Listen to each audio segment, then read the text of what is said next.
కర్ణాటక ఎన్నికల్లో సవా లక్ష అంశాలు ప్రభావం చూపనున్నాయి. ఓటర్లను అయోమయంలోకి నెట్టేనున్నాయి. ఒక్కో పార్టీది ఒక్కో వ్యూహం, ఒక్కో నేతది ఒక్కో రకమైన తంత్రం. ఉచిత హామీలు ఆకర్షిస్తున్నాయి, అవినీతి ఆరోపణలు జోరెత్తుతున్నాయి. తిరుగుబాటు అభ్యర్థులు పార్టీలను భయపెడుతున్నారు, పాలు కూడా కంగారు పెడుతున్నాయి. ఏ అంశం ఏ పార్టీ కొంపలు ముంచుతుందో తెలియని పరిస్థితి, ఏ హామీ ఏ పార్టీని అందలం ఎక్కిస్తుందో చెప్పలేని స్థితి. మొత్తానికి కాంగ్రెస్ బీజేపీలతో పాటు జేడీఎస్ కూడా ఓటర్లకు గేలం వేయడానికి అంది వచ్చే ఏ చిన్న అవకాశాన్ని వదులుకోవడం లేదు. ఓటర్లు అందరూ చెప్పేవి వింటున్నారు. ఎవరికి ఓటు వేయాలో మనసులోనే ఓ మాట అనుకుంటున్నారు.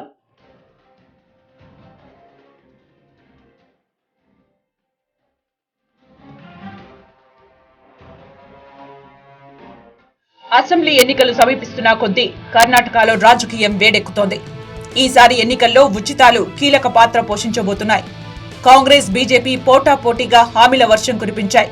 ప్రతి గృహిణికి నెలకు 2,000 ఇస్తామని కాంగ్రెస్ ప్రకటిస్తే, దారిద్ర్య రేఖకు దిగువనున్న కుటుంబాలకు నెలకు 3,000 అందిస్తామంటోంది బీజేపీ. పేద మహిళలకు నెలకు 2,000 జీవన భృతి, ప్రభుత్వ పాఠశాలల్లో ఇంగ్లీష్ మీడియం తదితర వాగ్దానాలు చేసింది జేడీఎస్. తొలిసారి రాష్ట్రంలో ఎన్నికల బరిలో దిగుతున్న ఆప్ కూడా ఏమీ వెనకబడలేదు.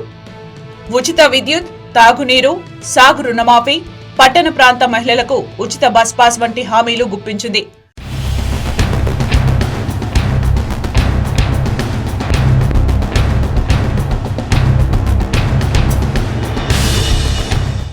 బొమ్మై ప్రభుత్వ అవినీతే కర్ణాటక అసెంబ్లీ ఎన్నికల్లో అతిపెద్ద అంశం అంటోంది కాంగ్రెస్.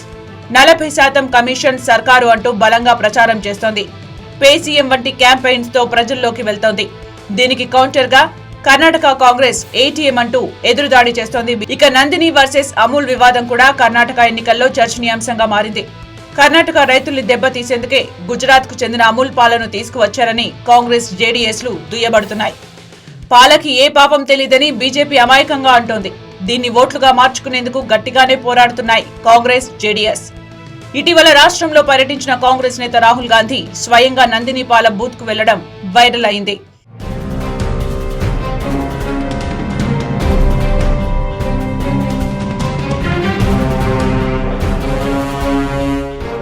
ఎన్నికల వేళ బీజేపీ సర్కారు వ్యూహాత్మకంగా రిజర్వేషన్ల తేనెతుట్టను కదిపింది.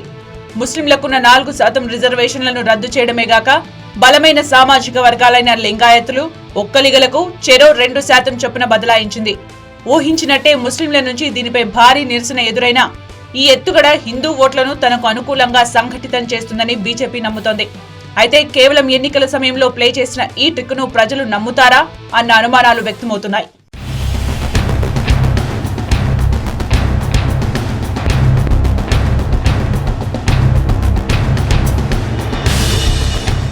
ఈ అంశాలన్నీ ఒకెత్తైతే తాజా ఎన్నికల్లో రెబల్స్ అత్యంత కీలకంగా మారారు. బీజేపీ 20కి పైగా నియోజకవర్గాల్లో తిరుగుబాటును ఎదుర్కొంటోంది. సీనియర్లు సిట్టింగ్లను పక్కన పెట్టి కొత్త వారికి ఛాన్స్ ఇవ్వడం కమల దళాన్ని కష్టాల్లోకి నెట్టింది. కాంగ్రెస్ కు కూడా కొన్ని చోట్ల రెబల్స్ ఉన్నారు. మొత్తం 918 మంది స్వతంత్రులుగా ఎన్నికల బరిలో ఉన్నారు. వీరు ఎవరి ఓటు చీలుస్తారో, ఎవరి కొంపు ముంచేస్తారో అర్థం కాక పార్టీలు తలలు పట్టుకుంటున్నాయి.